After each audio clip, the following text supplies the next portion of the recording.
내란 특검법 등 이른바 3대 특검법안이 오늘 국회 본회의에서 민주당 주도로 통과됐습니다. 국민의힘에선 대선 패배에 책임을 지고 권성동 원내대표 등이 사의를 표명하는 등 당 수습 방안 논의가 시작됐습니다. 김민혁 기자가 보도합니다. 21대 대선 이후 처음 열린 국회 본회의.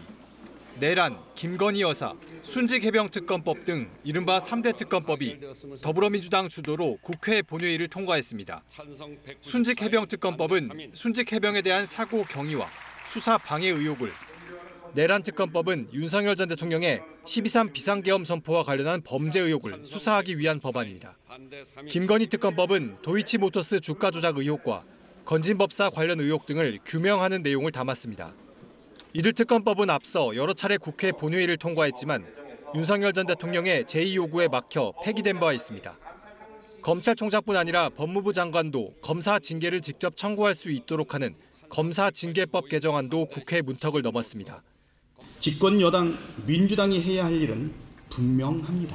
내란을 종식하고 민생을 회복하고 경제를 성장시키며 국민 통합을 이루어내는 것.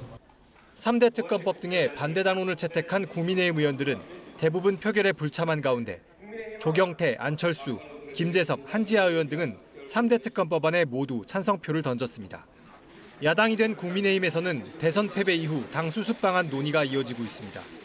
오늘 오전 의원총회에서 권성동 원내대표가 패배 책임을 지겠다며 사의를 표명했고 12.3 비상계엄과 대통령 탄핵에 대한 준엄한 심판을 넘어 지난 윤석열 정부 3년의 실패에 대해 집권 여당으로서 총체적 심판을 받았습니다.